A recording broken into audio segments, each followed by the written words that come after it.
اسرائیل، امریکہ اور برطانیہ کو گھٹنے ٹیکنے پر مجبور کرنے والے یمنی حوثیوں نے بحیرہ احمر میں مزید 2 بحری جہازوں پر حملہ کر کے انہیں تباہ کر دیا۔ حوثیوں کے ترجمان کے مطابق فلسطینی عوام پر اسرائیلی جارحیت اور امریکہ اور برطانیہ کے حملوں کے جواب میں بحیرہ احمر میں 2 فوجی آپریشن کیے گئے۔ حوثی ترجمان کے مطابق ایک آپریشن میں امریکی اور دوسرے آپریشن میں برطانوی جہاز کو نشانہ بنایا گیا۔ حوثی ترجمان کے مطابق ان کے جہازوں کو میزائلوں سے نشانہ بنایا گیا، جن میں امریکی اور برطانوی بحری جہازوں کو شدید نقصان پہنچا ہے۔ حوثی فورسز نے امریکی اور برطانوی اہداف کے خلاف مزید فوجی کارروائیاں جاری رکھنے کا اعلان کر دیا۔ حوثی ملیشیا کے ترجمان یحییٰ سریہ کا کہنا ہے کہ امریکہ اور برطانیہ کے جہازوں نے ایک رات میں 48 حملے کیے، جن میں سے 13 صنعاء پر کیے گئے، 9 حملے مغربی صوبے العبیدہ پر جبکہ باقی دیگر شہروں پر کیے گئے ہیں۔ یحییٰ سریہ نے کہا کہ ان حملوں کے جواب میں بحیرہ احمر میں بحری جہازوں پر حملوں کا سلسلہ جاری رکھا جائے گا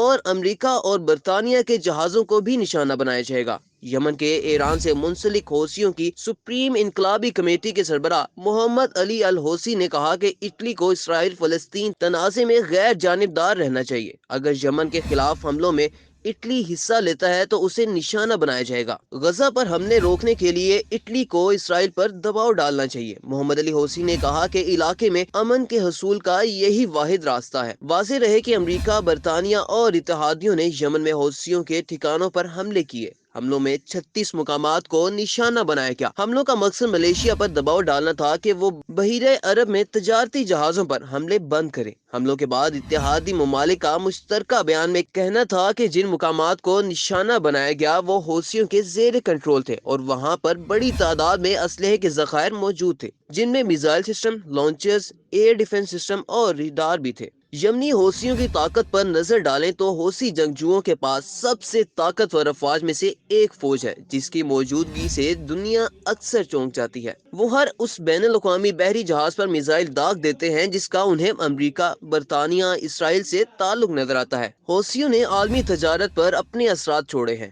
کئی بحری جہازوں کو ہزاروں میل دور تک اپنا رخ موڑنا پڑ رہا ہے۔ امریکہ کی جانب سے ان کے اڈوں پر فضائی کارروائیاں بظاہر انہیں روک نہیں سکیں، بلکہ انہوں نے امریکہ اور برطانیہ سے جڑے اہداف کے خلاف جوابی کارروائیوں کا اعلان بھی کر رکھا ہے۔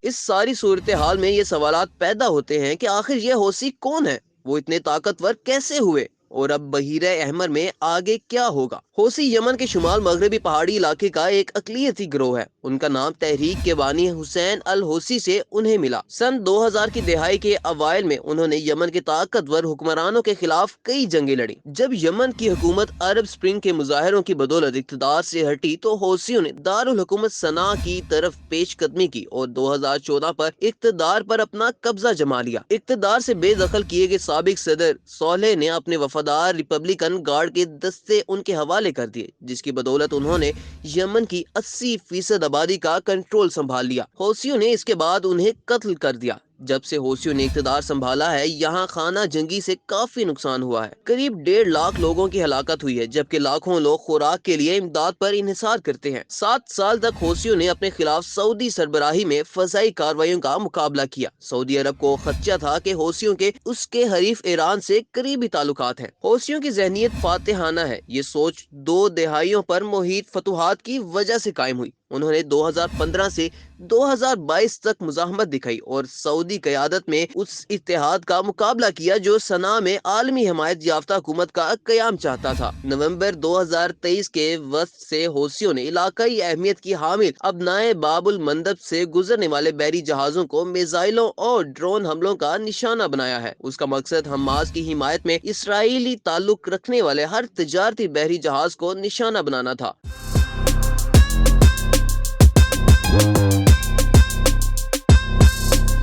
انہوں نے اس عزم کا اظہار کیا کہ جب تک اسرائیل غزہ میں جنگ بند نہیں کرے گا یہ حملے جاری رہیں گے۔ جب یمن کے بحیرہ احمر کے ساحل کے قریب ان جہازوں کے ساتھ امریکی اور برطانوی جنگی جہاز بھی آنے لگے تو حوثیوں نے اپنے حملوں کا رخ ان کی طرف موڑ دیا۔ جب سے حوثیوں نے بحری جہازوں پر حملے شروع کیے ہیں، امریکہ اور برطانیہ نے ان کے اڈوں پر فضائی بمباری کی ہے۔ صنعاء میں حکومتی ہدایت پر بڑے پیمانے پر مغرب مخالف مظاہرے ہوئے ہیں۔ یہاں اہم سوال یہ بھی ہے کہ حوثیوں کو ان کے ملک میں کتنا پسند کیا جاتا ہے۔ حوثیوں نے شمالی یمن میں امریکہ، برطانیہ اور سعودی اتحاد کی غیر ملکی فورسز کی مخالفت کی ہے، جبکہ اس نے غزہ کی حمایت میں اسرائیل کے خلاف کارروائیاں کی ہیں۔ اس سے انہیں مقبولیت حاصل ہوئی ہے۔ حوثیوں کے پاس ڈرونز اور دیگر ہتھیار کی بے انتہا مقدار ہے، جو وہ بحری جہازوں پر حملوں کے لیے استعمال کرتے ہیں۔ اس کی بڑی تعداد ایران کی طرف سے چھوٹی کشتیوں یا عمان کی سرحد سے صحرا کے راستے آتی ہے۔ تجزیہ کاروں کا خیال ہے کہ موجودہ صورتحال میں بہت کم امکان ہے کہ حوثی ہار مانیں گے۔ اگر غزہ میں جنگ بندی ہوتی ہے تو وہ اعلان فتح کر سکتے ہیں۔ وہ دعویٰ کریں گے کہ انہوں نے اہداف حاصل کر لیے۔ اگر ایران کو لگا کہ حوثیوں کی کارروائیاں ایران کو خطرے میں ڈال رہی ہیں تو اس کا اثر و رسوخ حوثیوں کو روکنے کے لیے کافی ہوگا۔ ابھی کے لیے جنوبی بحیرہ احمر کی لڑائی میں کسی کی جیت نہیں ہوئی۔ حوثی فوجی دباؤ کے باوجود اپنے حملے نہیں روک رہے۔ ان کے ایک ایک کر کے میزائلوں کے اڈوں کو امریکی فضائی بمباری میں تباہ کیا جا رہا ہے۔ واضح رہے کہ ان کے پاس بڑی مقدار میں اسلحہ موجود ہے اور اس سے اندیا ملتا ہے کہ زمین سے فضا میں مار کرنے والے مقامات کی تیاری کر رہے ہیں تاکہ مغربی جنگی جہاز گرا سکے۔